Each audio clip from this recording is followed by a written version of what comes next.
and welcome back to our channel. Thank you so much for stopping by and checking out this video. And if today is your first time on this channel, you are welcome.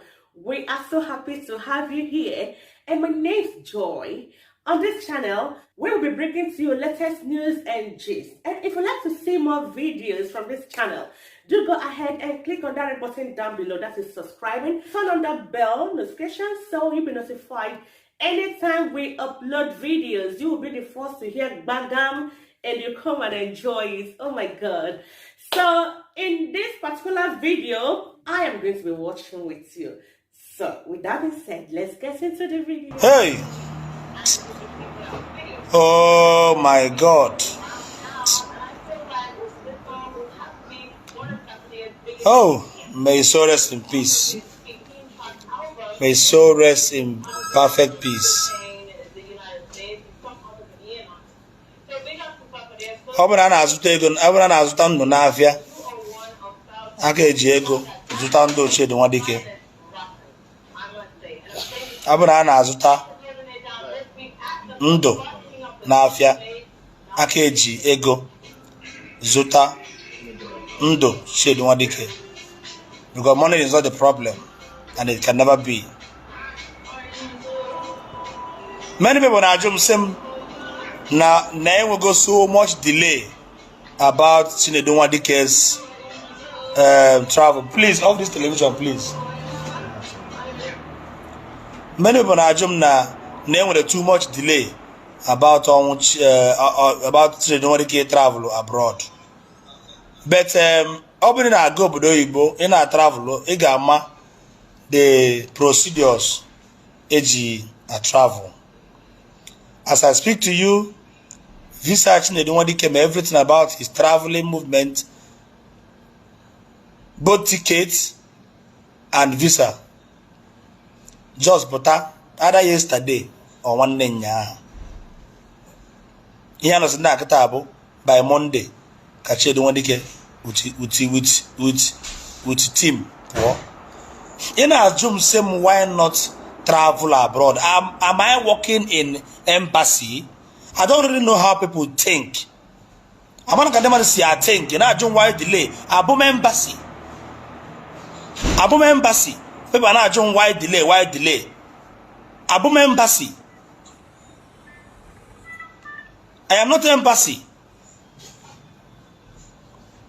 The day we came to Abuja, that very day we came to Abuja, Buife ejwe guo sika ka Chinedu Nwadike wote passport wote data page ka scan ke send their request. So they will send request. So they will send from India hospital and Nigeria referral letter. Ke refer to India. Since that time, I'm going to Nigeria hospital, Nigeria system of health.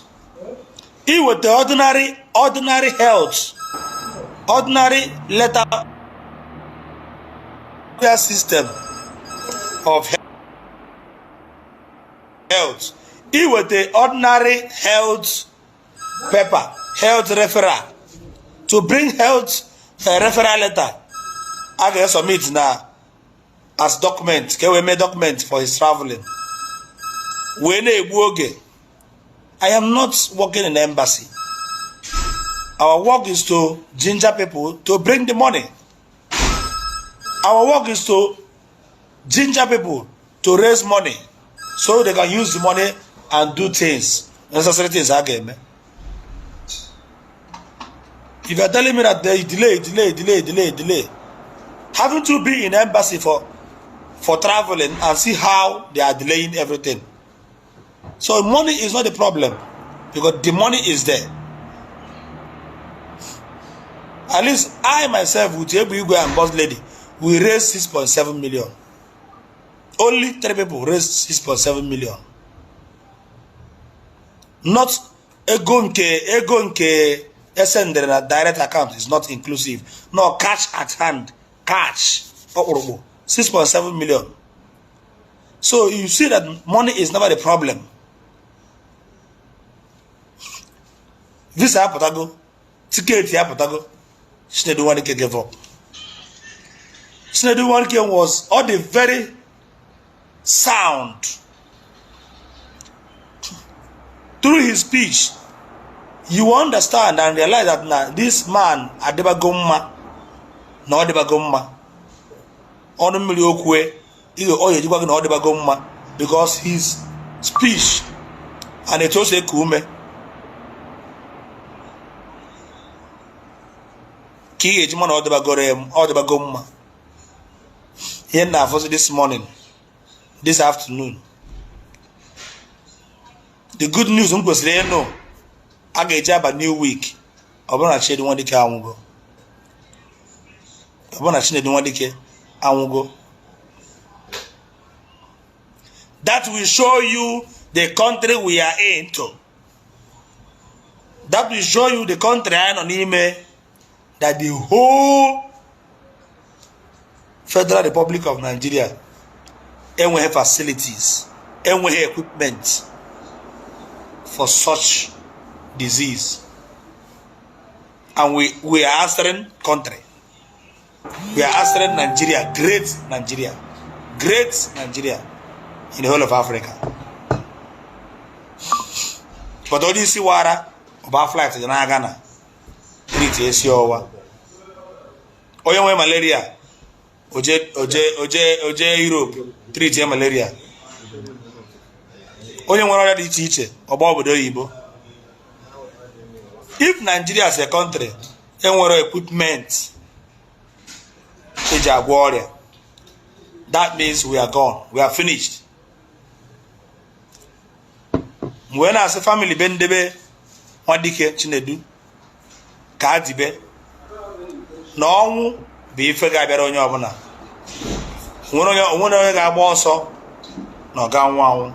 Kama ihe anyị na-ekwu bụ edesịa ndụ gị n'ụwa ka e were ezigbo ihe wee rote gị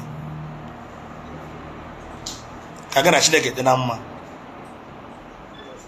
Amasị ka mkpụrụ obi Chukwu na-edu Nwadike, rest in peace. Oh, my namesake. My name is Chinedu. Oh, you're the next.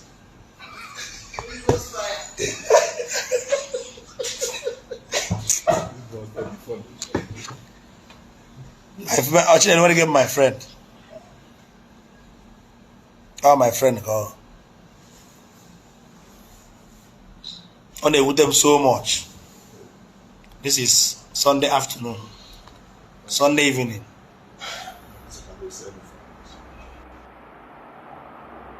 They would them when they too much. My end that the money is not problem. Chinedu Nwadike want to go visa, want a ticket. About 2 days ago.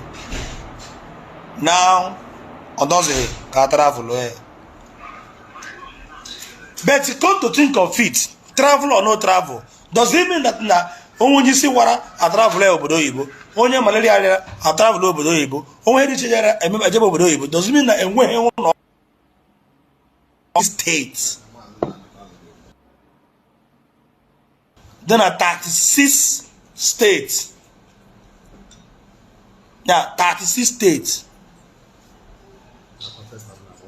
Onye ọbụla nwee kidney, ma kidney transplant, ma ọ bụ kidney failure, ojebe obodo oyibo. It is this. The whole country. Hey! Okay guys, so that'll be all from us today, and we do hope to see you in our next video. And if you have anything to say about this particular video, go ahead and drop it at the comment section, okay? And we'll get back to you.